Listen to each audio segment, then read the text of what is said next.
تساهم في معالجة الاحتباس الحراري،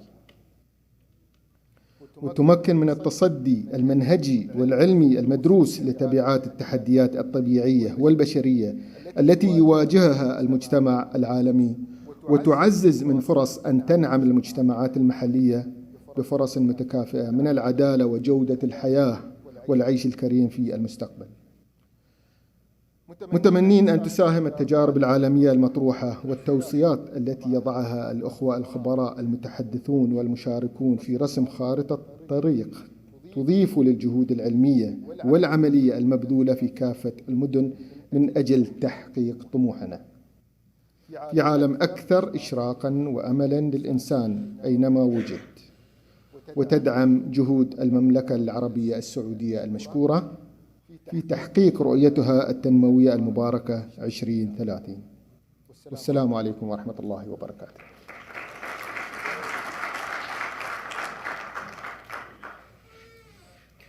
وعليكم السلام ورحمة الله وبركاته. Our keynote speaker this morning is Mr. Gerhard Drosa. And before we introduce him, let me just give you a short bio about His Excellency. He's a recognized specialist in the institutional law, international administrative law, complex institutional and financial policy matters, and corporate governance issues, with more than 30 years of experience in working for the international organizations.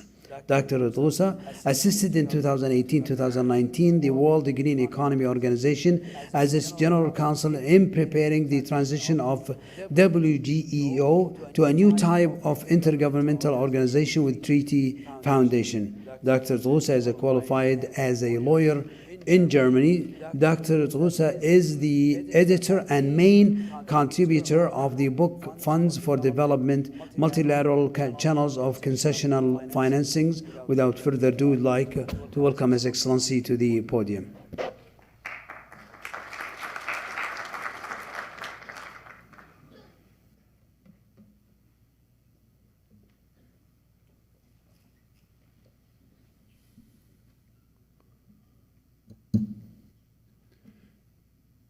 Excellencies, distinguished guests, ladies and gentlemen.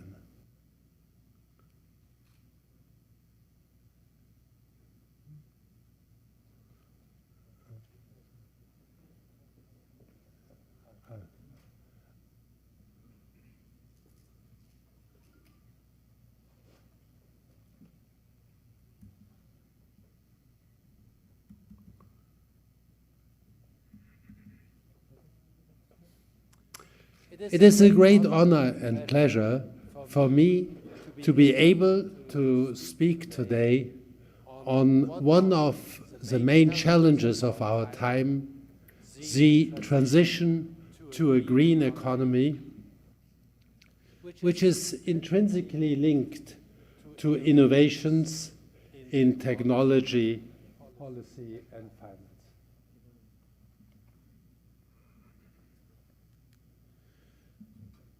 I will address these three issues and the implications for international organizations in the following.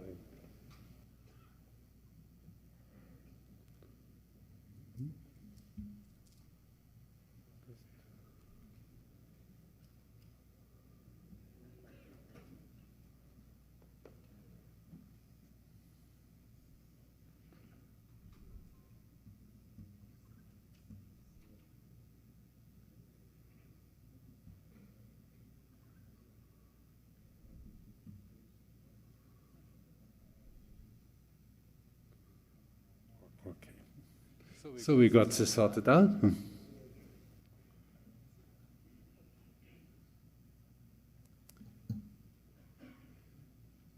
For the future of humanity, it is imperative that we decouple economic growth from environmental degradation, stop the misallocation of resources, develop sustainable and innovative practices, and the transition to a green economy that is low carbon, climate resilient, resource efficient, and socially inclusive needs to be seen in this context. One core of the matter is that the transition to a green economy requires collaboration of many stakeholders to meet the enormous costs, which were years ago already estimated in the range of up to 2.5 million, and now we have much higher estimates. And marginal adjustments to current practices are no longer sufficient for that purpose. The first matter which I want to address are innovations in technology, because innovation in technology is crucial for the transition to a green economy. And in fact, all the current investments and many achievements which we have in voltaic and other technologies have only been possible because of the drastic reduction in the price of renewables and technological advancements. However, we are only at the beginning. The fourth industrial revolution will dramatically change the ways we do business, and smart cities epitomize the potential of artificial intelligence, robotics, autonomous vehicles, etc., which will have far-reaching implications for transport, energy, waste, and other areas. And agriculture will be one of the areas which will also be radically transformed through smart agriculture equipment, digital technologies, precision agricultures, blockchain technology, and other means.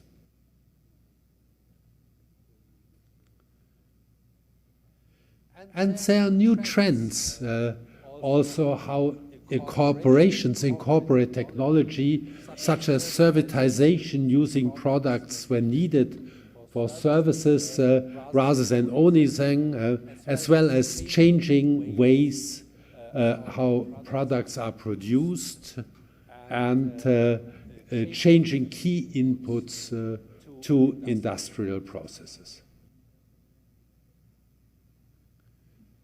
Hence, we are really at a turning point, because the fourth industrial revolution will have far-reaching implications for many areas, and for policymakers, for scholars, it will be necessary to analyze and address the benefits and disruptions of this fourth industrial revolution and its far-reaching effects for financial governance structure and frameworks, and it will be very important to also not to lose sight of the aspect of social inclusion.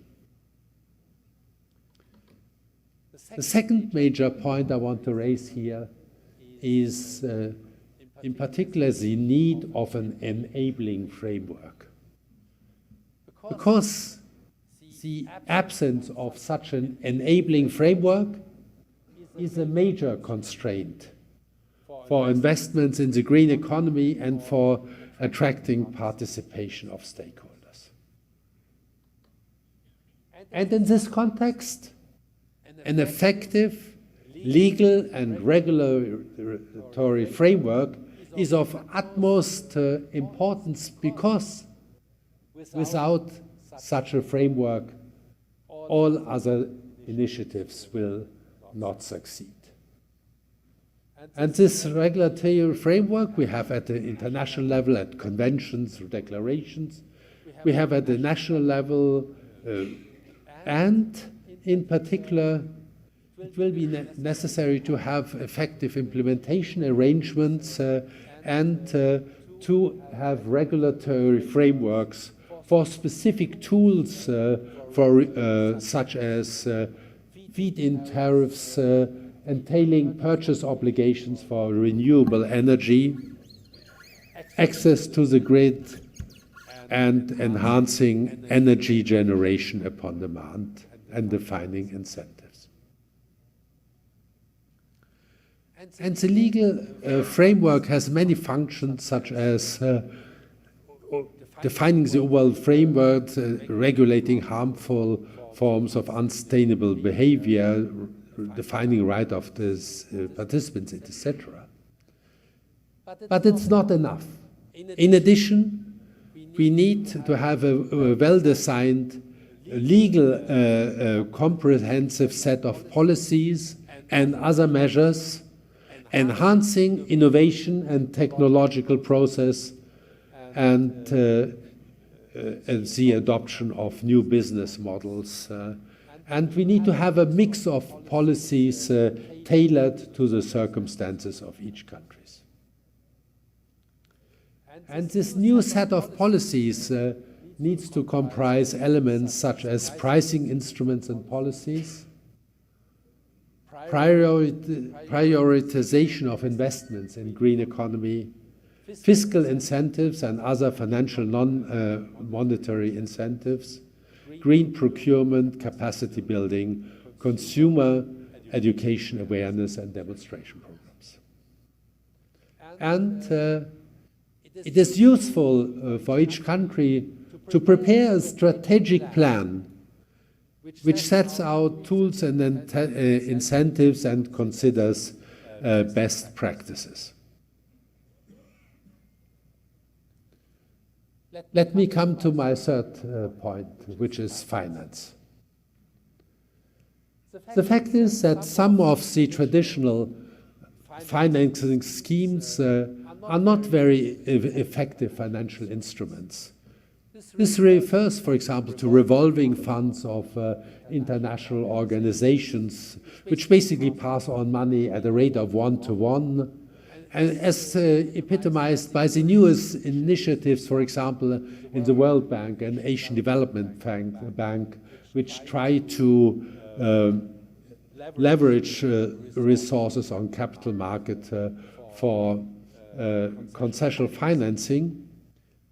And we need to reconsider some of the traditional instruments, and there's an overall importance to pursue new and innovative financing schemes.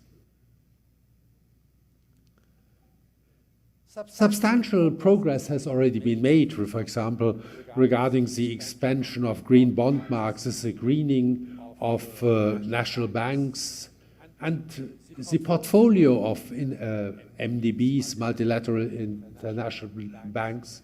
And there's a flurry of innovative proposals, as, for example, epitomized by the Global Innovation Lab for Climate Finance. But the high cost of transition to a green economy cannot be funded alone by these traditional schemes, and the private sector, public sector focus of the current financing schemes in itself is a constraint. And the transition to a green economy cannot be achieved exclusively or even predominantly by the public sector, and private sector involvement is essential. Hence, a core problem of our time is to show that investments in the green economy are not only good for society, but also promising from a purely economic point of view. And only if this is demonstrated will we be able to mobilize the enormous cost for the transition to a green economy. And given the cost, the reduction of the cost of renewables, it makes perfect sense now for companies to invest in the green economy. So therefore it's necessary to offer to the private sector, to institutional investors, bankable projects which allow these investments. There are many advantages of this private sector involvement relating to nationality, speed, scale. And it will not be in all cases possible to make projects sustainable. In this case, we need to look for new innovative instruments such as waterfall mechanisms, which involve first loss tranche, and using these mechanisms and other innovative instruments, we can also make projects sustainable for countries where this otherwise would not be possible. Let me come to my last point. The implications for the transition of international economy, a green economy for international organizations. In the past, the relationship of international organizations with the private sector and stakeholders was an external one, based on cooperation and consultation on specific issues. We require, also in this regard, a paradigm shift to the extent that an institutionalized participation of stakeholders and the transformation of international organizations in multi-stakeholder institutions offers substantial benefit and avoid coordination problems which arose in the past. And I was privileged to work on the establishment of the World Green Economy Organization, which epitomizes this development, because it will be the first, probably, treaty-based international organization which is structured as a fully fledged multi-stakeholder institution and relies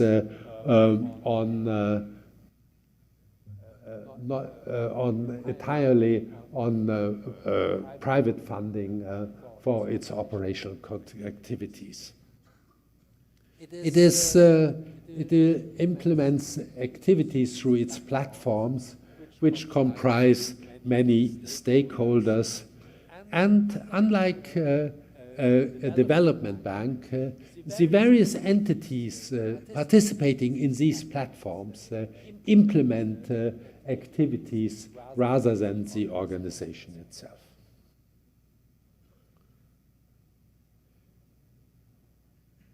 I could only highlight some of the very core issues, and some of the conclusions which we can draw is business as usual is no longer an option. The technology and fourth industrial revolution will radically transform current business models and will have far-reaching implications at all levels. An enabling framework, including enabling legal and regulatory framework, is of utmost importance, and it needs to be accompanied by a comprehensive set of policies tailored to the circumstances of each country. Core to the success of the transition to a green economy will be to promote business models which enhance innovation. And one of the core matters, I believe, is that the transition to a green economy cannot be funded and financed without involvement of the private sector and institutional investors. And therefore, new and innovative financing schemes are required. Thank you very much.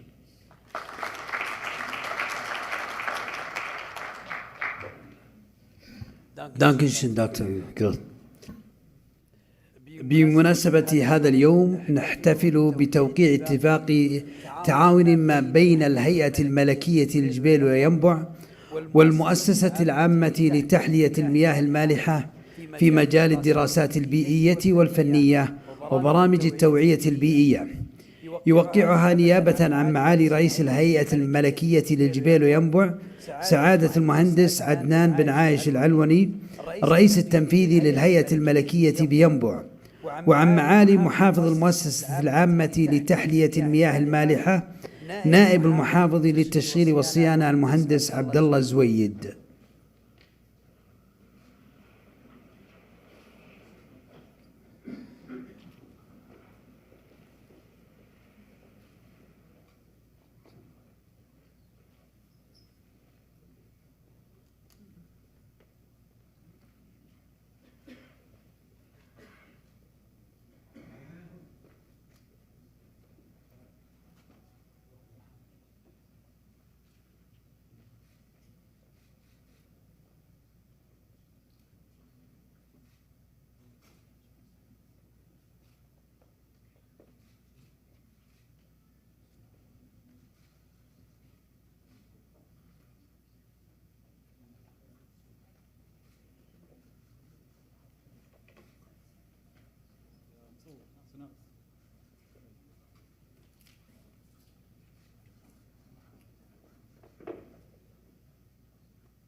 السيدات والسادة، يسرني الآن أن أدعو سعادة محافظة ينبع الأستاذ سعد سحيمي للصعود على المنصة لتكريم الرعاة. كما نود أن نطلب من سعادة المهندس عدنان بن عايش العلوني الرئيس التنفيذي للهيئة الملكية بينبع برفقة سعادة المهندس خالد بدري رئيس مركز البيئة للمدن العربية، كذلك سعادة المهندس علي الفهيدي رئيس المؤتمر للمشاركة في تكريم الجهات الراعية. أولا، مركز البيئة للمدن العربية.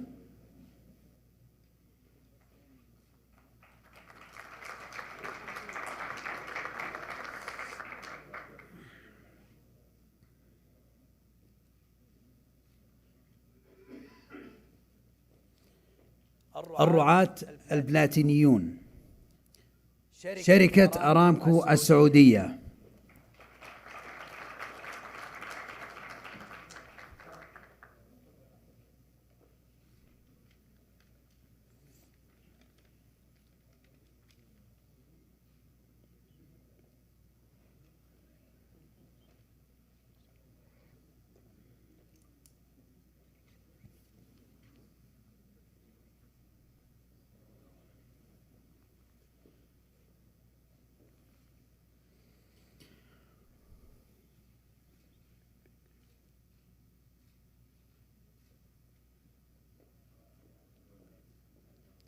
شركة مصفاة أرامكو ساينوبيك ياسرف،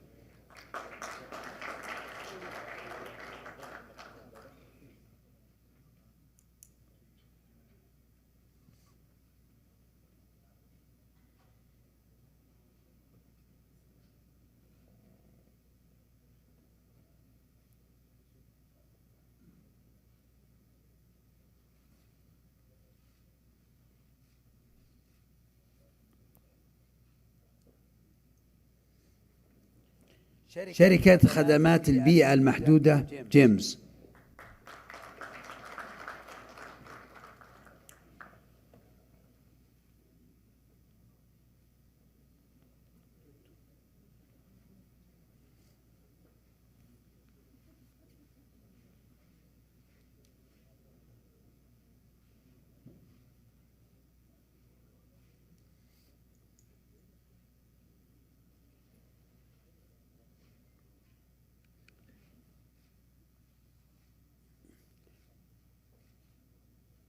شركة ينبع المتحدة يونيتكو،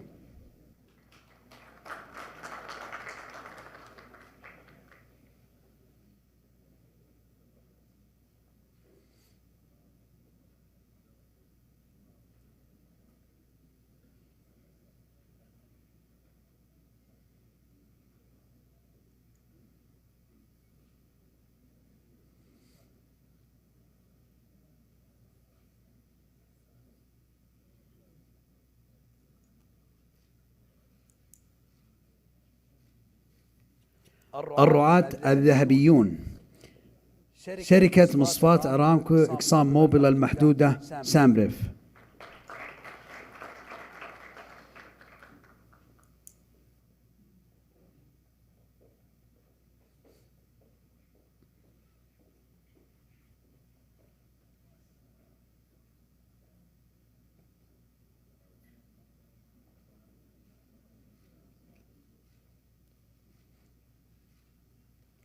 وأخيرا وليس آخرا شركة بارسنز السعودية.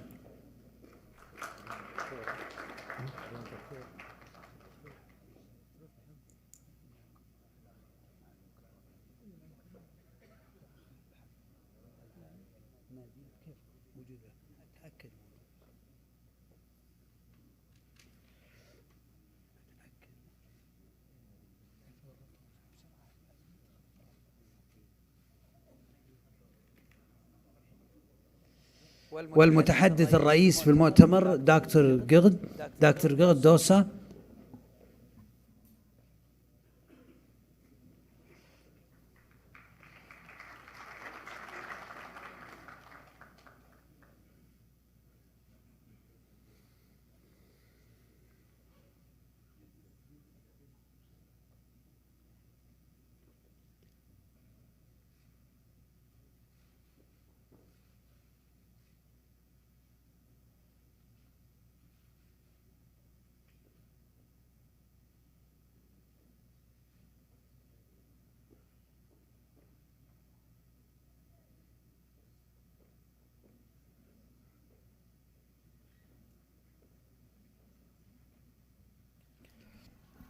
السيدات والسادة، الآن ندعو راعي المؤتمر والضيوف الكرام لافتتاح المعرض المصاحب للمؤتمر في قاعة الأمير سعود بن ثنيان، مع التنويه بأن الجلسة الأولى ستبدأ في تمام الساعة 10:30 بإذن الله.